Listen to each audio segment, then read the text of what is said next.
Hey, thanks for joining us on GSN.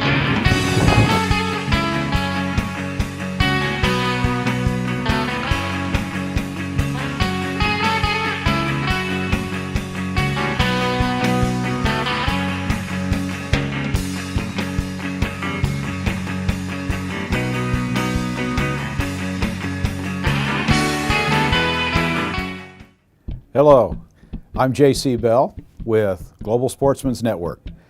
What we're here for is to explain what we're doing on our next safari and trying to make it as understandable as possible for you, because we want you to be able to enjoy going on a safari. I'm Tracy Homer. I'm going on this trip to be an assistant for videography, photography, and hunting. My name's Rusty Wrights, and I'll be your main videographer for this trip in Africa.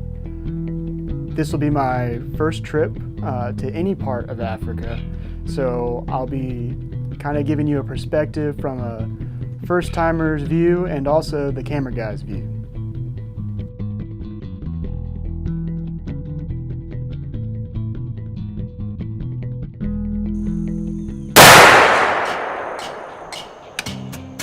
We have been filming our time out on the range. We have hunting property here that we control, and we have set up a range out there so that we can practice with the rifles and the cartridges that we're taking to Africa. Standing up on the back of a truck while it's off-roading is kind of shaky at first, to say the least, but it was very necessary for me to learn how to stabilize the camera, because I know we're going to be on the back of a Jeep almost 90% of the time in Africa. I was a little nervous about, carrying a very expensive camera in such a situation, but after today, I really think that it'll be easier.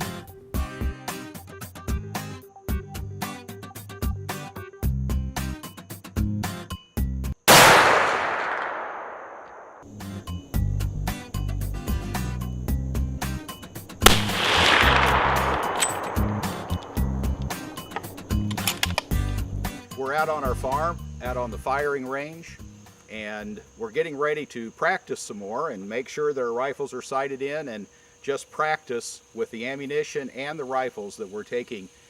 Now this one here is a 375 H&H in caliber. It's an A square made by Colonel Art Alpin.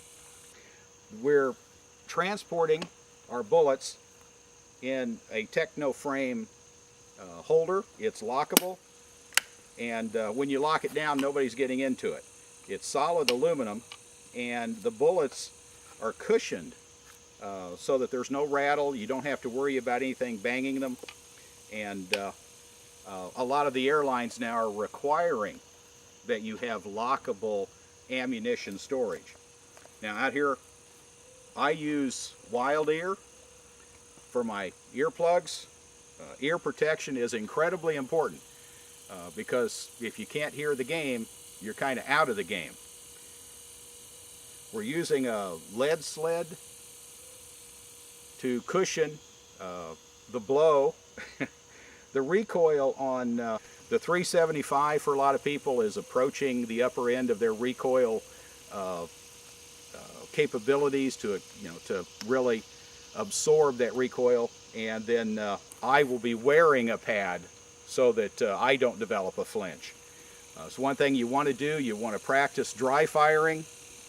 You want to make sure that you practice a lot with the rifles you're taking. The number one problem for us going over there is making sure that we have ethical, quick kills. And if you just wound an animal, you may be in all day tracking that thing down. So let's get busy and sight in our rifles.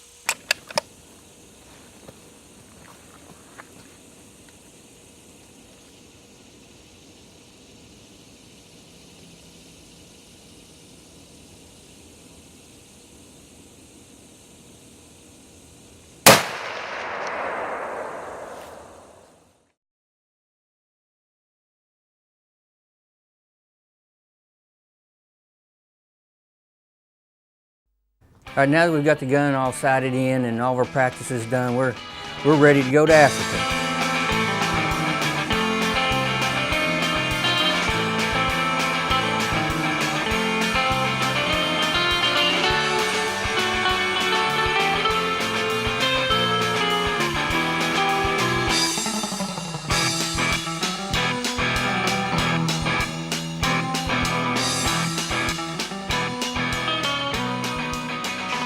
then when we landed in Johannesburg, we were met by Air 2000.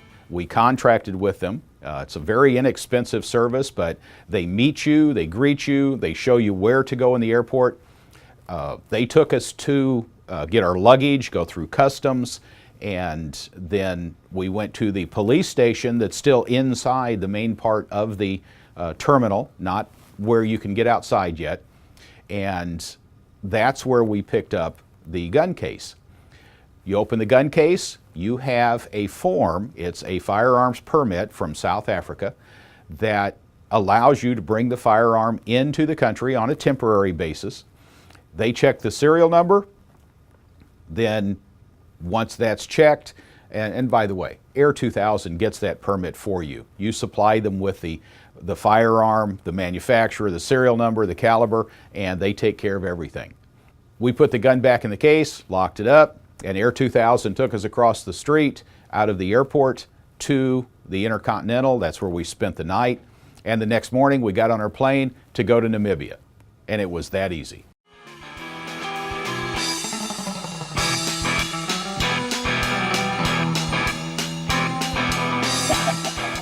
Feeling good. Got a really good night's sleep over at the Intercontinental. And right now we're checking in at OR Tambo and getting ready to fly to Windhoek. There, Air 2000 will pick us up again and get us to our ride, and then we're on the way to the lodge.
With JC, there's nothing really new to him. This must be his 5th safari, but for me and Tracy, our first time, once we went through that gate that said, "Welcome to Ajiva," everything was just... We are in Africa, man. Yeah.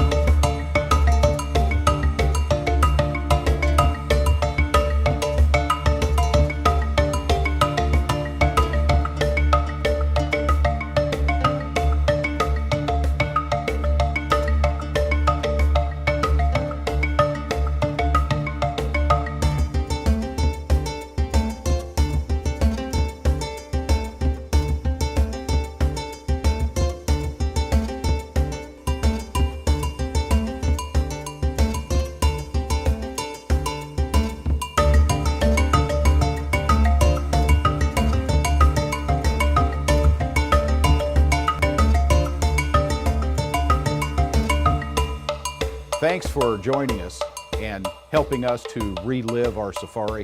I hope you enjoyed it as much as we did. Join us next week for another episode of Total Outdoors.